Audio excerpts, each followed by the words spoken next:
Hi guys, my name is Jessica Powers, EVP of Family First Life Aspire.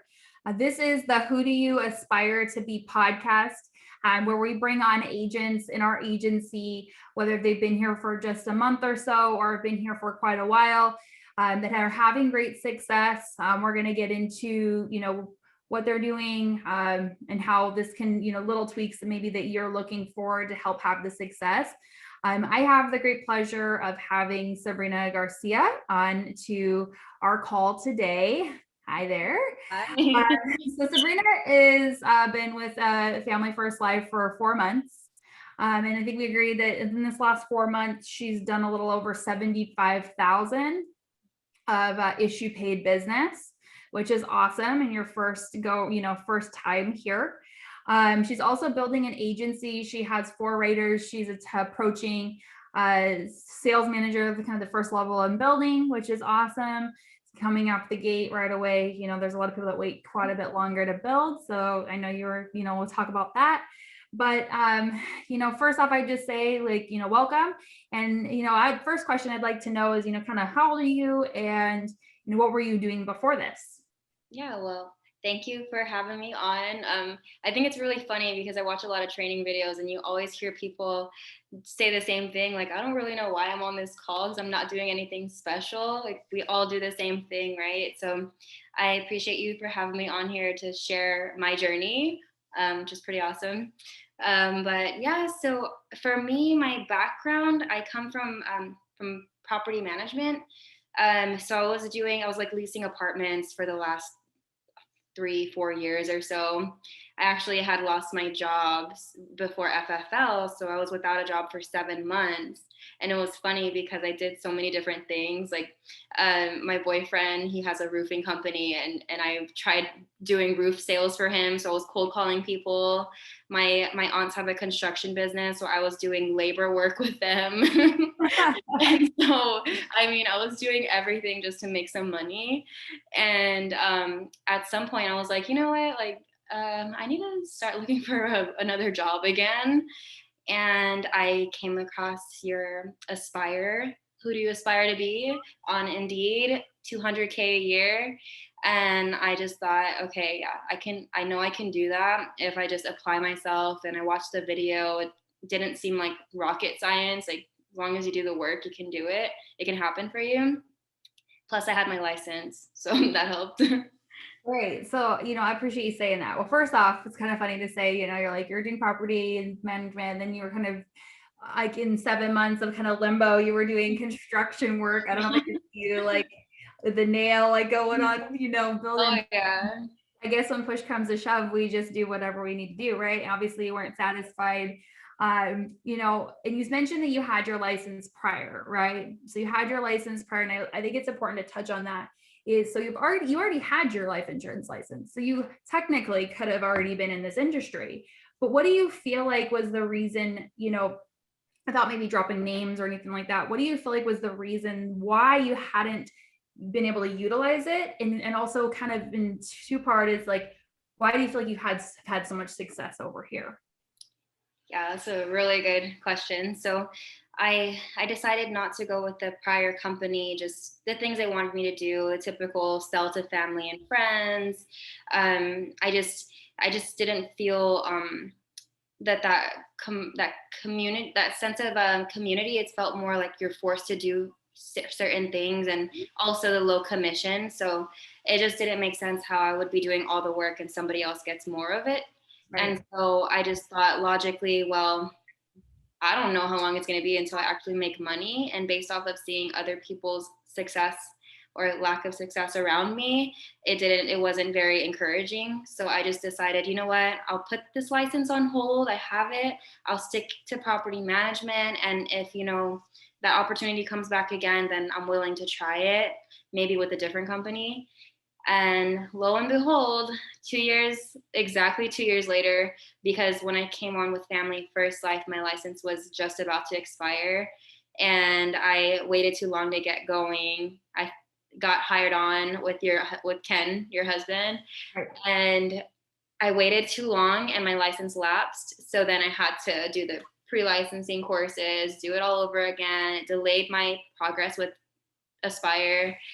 Um, but I think that it happened for a reason, because if I had joined the other company, I probably would have had a bad idea of the industry and probably would have want nothing to deal with it moving forward. And I would have never found Family First Life. And Exactly. so I'm glad that it happened that way.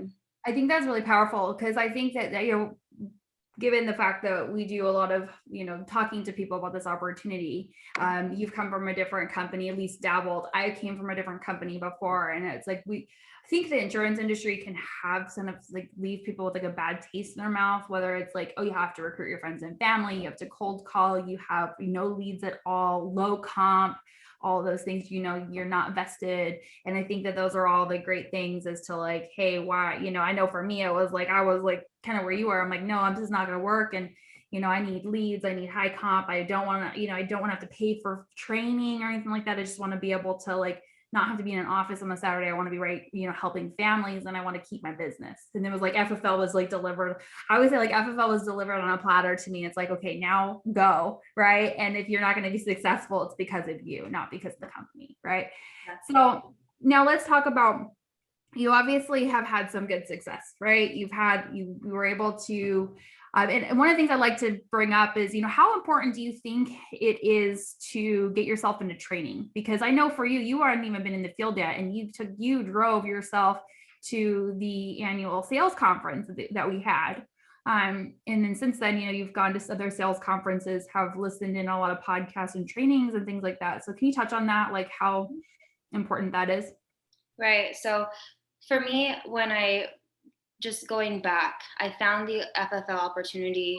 I just believed in the system right away from the first video I watched, which was your video that you had with your team. Mm-hmm. And you know, everybody immediately, like, what I learned was, okay, everybody has a different background. That was the first thing that caught my attention. Everybody's completely different age, different career background, everything, and they're all having success. So for me, I thought that was really cool. And so then that made me like want to start researching more. And then I had my interview, and the conference so happens to be, I think, that following week or something. So I said, I mean, it's 4 hours away, but that's worth it. And I get to go and meet everybody. That'll be really cool. But for the trainings, I think it's you can't do this business if you're not plugged into the trainings, because your self-belief is really what's going to get you from here to over here. And when you watch the trainings, you get really good perspective on how other people are doing this business, and you learn a lot of tips and really good things to apply to your business. Right. You may think, oh, I'm doing everything right, I'm doing everything the right way, but then you watch a training and you're like, oh my gosh, I've been doing it the wrong way, you know. And it really highlights what you need, where you need to make adjustments. Not only that, but it just builds that belief. Like, I know before I went to Dallas, one of the reasons why I was so hyped and ready to go was because I saw a video of Gage Peart and his girlfriend Michaela. And for me, coming from life insurance as a whole, I just always thought it was like old people and just like that was my idea of life insurance person, was like an old person, you know, just not young and full of life or whatever it is. And so I saw a video of them two, and I was like, what the heck? They're like my age, and they're doing like 50K a month, and what's going on? If they're doing it, you obviously don't need to be some established adult to do this business. And so that made me, and then they said they were going to be at the conference. So I said, oh my gosh, I'm really going to go over there. I need to see what all of this is about. Exactly. And I think that that's so important too, because that's actually what I was going to say is that, you know, I think a lot of people are like, oh, you know, that's good. Like somebody like that person is qualified to do this, right? Like, oh yeah, they have success, but I couldn't have success. Mm-hmm. Right. And you're telling me that, you know, the reason why FFL was such a great opportunity for you is because you saw it didn't matter what your background was at all. Right. Everybody came from such different backgrounds, right? You can have whatever type of history, whatever you are doing, and you can come on here, and as long as you apply the right fundamentals, you have the right mindset, you're resilient, you can come on here and completely change your entire life. I know I'm a product of that. I know that you are, and you will be as well. So, let's talk about that. So like the characteristics, right? So you went to convention, you've been in a lot of these trainings. There's obviously some key characteristics of the type of people that do well here, right? So maybe they have different backgrounds, personality, or even just their certain characteristic traits. One of them I would say is resilience. So let's talk about that a little bit. Oh yeah. So, I mean, everybody, this business is not sunshine and rainbows all the time. I wish it was. That'd be awesome. But I mean, I think in anything that we're aspiring to make 200K plus a year, right? That's not supposed to be easy. And I think that's something that I understood from the beginning. And so when things got tough, I always just looked at it like, okay, this is just an obstacle that I need to overcome, and then I'll be able to get to the next level. And so now every time something comes up, like, I'm not gonna lie, because I'm human and I'm a woman and I'm Hispanic. So, like, I have a really, my emotions are, like, I heard Alondra say that and I was like, oh my gosh, I can relate to that because I have to calm myself down a lot. But for me, it's okay, allow yourself to feel the emotion. You're overwhelmed right now because of this, this, and that. Okay. Don't bottle it in and act like it's not there. I let myself feel it just for a moment. And then I immediately watch like motivational video on YouTube, or watch some trainings, or listen to like a happy song, something that'll get me right back into the right mentality. And so for me, that's something that works really well, is because it's not like I'm completely shutting out that thing and acting like it's not there, because it is. Right. And as for resilience, I think that it's just all about recognizing what you're going through, and proactively deciding that you're going to choose to think logically and not emotionally. Yeah. Because I mean, if you're going to continue to grow and reach this higher levels, you're not going to get there by, oh, this, this is this and that is happening, and it's just happening to me and just to me. But if you watch training videos, you would understand that, and nope, it happens to all of us. Right. And the people who are really successful in this business, they're no greater than you. They just make the conscious decision every day to keep striving, to keep pushing, and they don't stop. They just keep going. Exactly. And I think I think you're right on that, right? Is that first off, it doesn't matter where you come from. It doesn't matter how much experience you can come on. And as long as you are plugged into the training, you're coachable, right? Invest in the leads, get good on the phones, and just show up to people's house and know that you've got the support. You're going to learn your way through this business, and you're going to go from, not really knowing what you're doing and still making a profit, right? To like mastering your skill set, becoming a professional.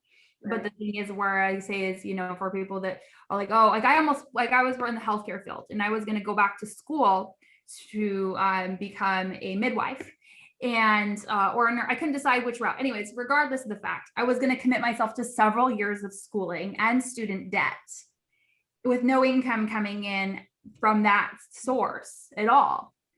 And then I came over here instead to Family First Life. And, I was able to fumble my way through to my first 6 months, which is, I feel that you're, getting to that point, or like that path is, I did like 270,000 my first 6 months in this business, fumbling my way through, being in healthcare before, being 18 and having a baby and being a single mom and living in low income house. Like, what doesn't matter where, whatever path, but just being able to utilize the resources that are here, be resilient, know that you're going to fumble, and that's okay, and just strive on being better and better and better each day. Right. So I think, like I said, there's no reason, no secret as to why you're not going to, why you're not going to do wellness. Now let's talk about a little bit, because obviously you had never had any experience with investing yourself, or, you had experience with cold calling, which is, I would never want to do that. But let's talk about, like I think the phones, leads, and, and you're kind of booking those appointments, or something that is really important to talk about, because that's a big part of business. Wouldn't you agree? Yes, big time. Right. So how do you, what would you say to somebody who is, looking at this opportunity, but is feeling fearful or uncomfortable about the fact of investing in themselves for leads? Well, if you look at perspective, that's what I always look at as perspective. So Ken actually told me in the beginning when I first got started, worst case scenario, even if you're absolutely terrible and you invest, let's say, $500 in your first batch of leads, right? And that 500 gets you, let's say, I don't know, 200 leads or something like that, right? So you have 200 leads. Don't quote me, but I'm just I'm throwing an example. Let's say 500 gets you 200 in this example, and you make your dials, you set maybe 10 appointments, you go out in the field, you get no showed by 8, you sit with 2 and you write 1 policy, Right. right? Worst case Well, scenario. guess what? You still make your money back. Like Yeah. you 1 policy is average $1,200. So I made double my money back. Right. And so I always look at it from that perspective, like, okay, I mean, my last job, I would have to work 2 weeks to get that pay. And I can come here, invest that money, and get it in 2 days. Like it's a no brainer for me. That's how I looked at it from the start. And so I just said, well, clearly, like I'm confident enough to know that I'm gonna sell more than 1 policy. I know I can do that. All the training is here. If I practice, like I legit, like I studied phone objections on note cards. I had them on note cards throughout the day. I was like flipping them over, doing role play with people, watching videos, plugging into the live dials, and I was doing all of that before I was even ready to dial. I hadn't even got my contracts or anything, and I was doing all of that and studying because, like Matt Smith says, prior uh, prior preparation prevents poor performance. Yep. It's so true. And I tell everybody that now. I'm like, thanks, Matt Smith, because that's freaking awesome. Like, it's true. If you just prepare yourself, you'll be okay. Right. I mean, everybody says there's only 4 objections. Learn the 4 objections, and you won't Yeah. be startled when somebody gives it to you. Exactly. Yeah. 4 objections, 4 main objections, really, and Mhm. understanding how to, how to overcome them. So, as far as for, you talked about like preparing stuff like that. How difficult do you feel like it was, or did you feel? I guess let me rephrase this. Do you feel like you needed to know like all of the products and all the carriers and things like that before you went out and like actually got Heck out and helped? no. Yeah, exactly. That would have drive me insane if I had to sit there and study all these different products. I didn't even think about it. Like I thought I but here's the thing, because I went to convention and I was asking people, okay, yeah, I'm in the contracting process. I haven't gotten any contracts yet. And they're like, well, just take paper apps. And so then that told me, okay, well, I don't necessarily need all my contracts to go out in the field. I can always take paper apps. And Exactly. so but as soon as I got back from convention, I already had one. I think I had a Miracle. So I was like, I'm ready to go. I have a Miracle. That's the one everybody writes anyway. And so I got a Miracle, and then I ended up getting AIG. But AIG came in when I was already dialing on the phone and things like that. So I go out in the field, and for me, I put all my confidence in knowing all I had to do when I went into an appointment was fill out the inventory form. That's all I had to do, was sit there and just ask what's on the form. And I have one here. And this is what it should look like, right? Like just different detailed, and at first it wasn't like that. It was very plain. I just asked the basic stuff and didn't know I needed to ask, when they got diagnosed, how long ago was it? But you told me that. And so here's the thing, we find our confidence in knowing all you have to do is fill out this form. And then your backbone is when you call your upline. And I use that people love that. I would always say, okay guys, so based on what we filled out here, I have a really good idea of what you qualify for, but just to be 100% sure, because I want to make sure we're putting you in the best place possible, I'm going to call my senior broker, Jessica, just really quickly to confirm. And then I'll call you and I'd be like, hey, Jessica, and I'd give you like some really like plain like description of the person, and you're like, well, when were they diagnosed? When were they? And you'll tell me like what specific things I needed to ask. Exactly. And through failing forward, that's the best way to learn, because you want to make sure next time I call you, I don't give you the same kind of description, because you already told me before what things I need to ask for. So now next house, I know what to ask. And Exactly. And getting in the home is so much more than just like that hypotheticals, right? Like 1 hour appointment is probably worth more than like 20 hours of training. right. So, and you said that right there. You said, you fumbled your way through, right? So you fumbled your way through in the last 4 months to issue pay 75,000.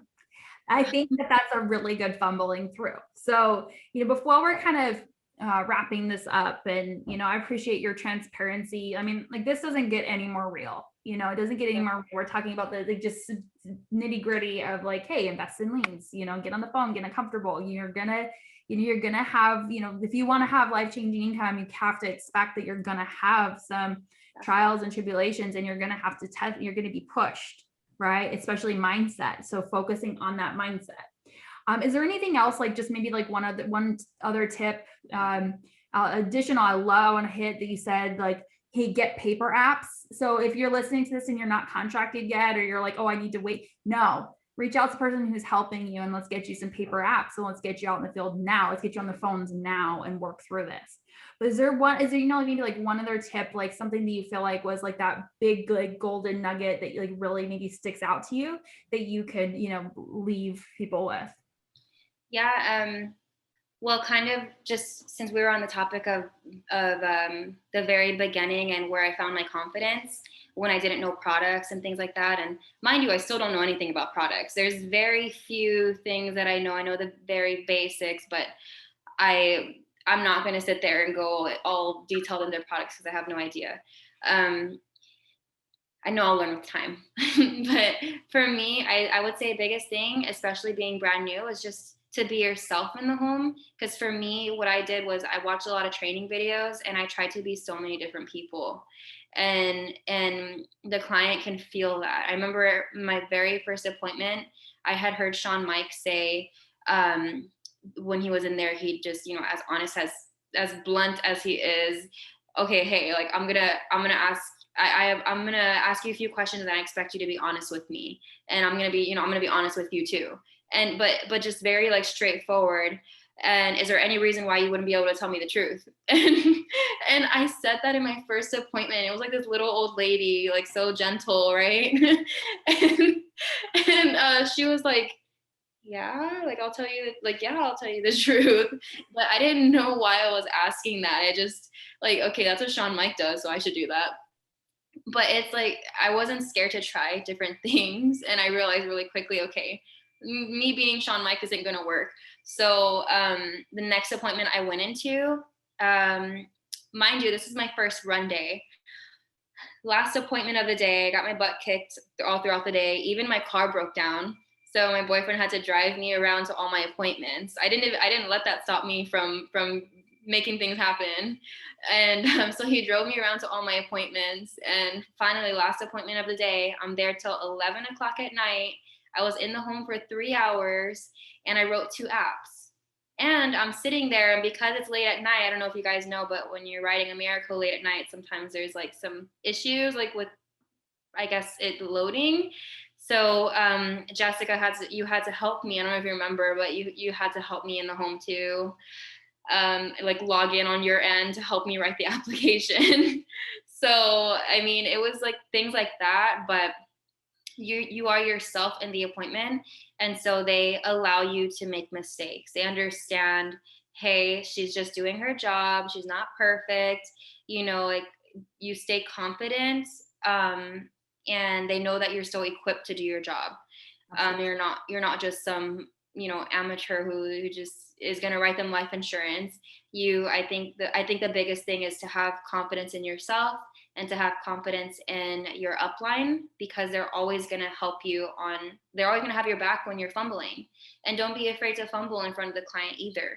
That was a big thing for me. Like I'd be like, hey guys, I'm so sorry, like I don't know, something's going on with I blame it on my computer all the time. Like my tablet is just messing up again. Usually doesn't take this long. making it seem like this is totally not my first app, but it was my first app.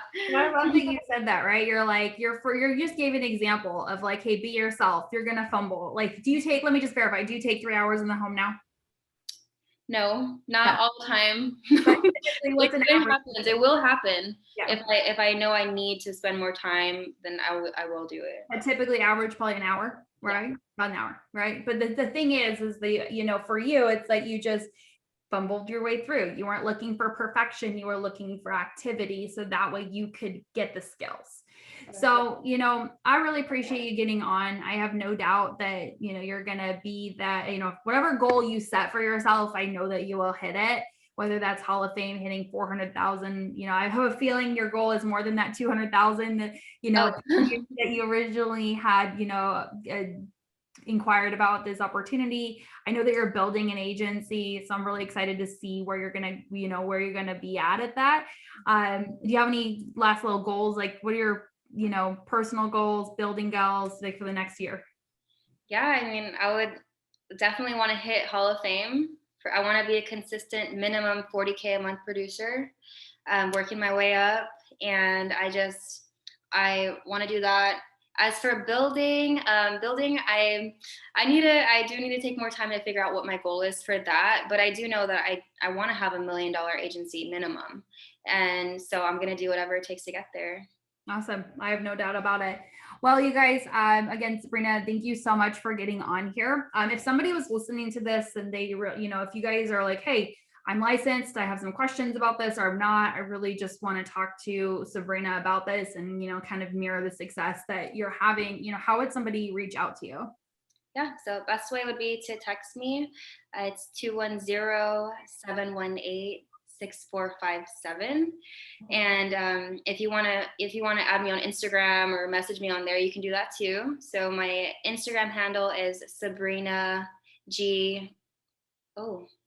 Sorry, that's not it. It's Sabrina LYN 2 underscores. Sabrina Lynn 2 underscores. Perfect. Awesome. All right. Thank you, Sabrina. I appreciate you getting on. Again, you guys, this is the Who Do You Aspire to Be podcast. If you feel like this is something that makes sense to you, go ahead and reach out to us and we'll get you started. Thank you. It's been awesome. Bye, Jessica.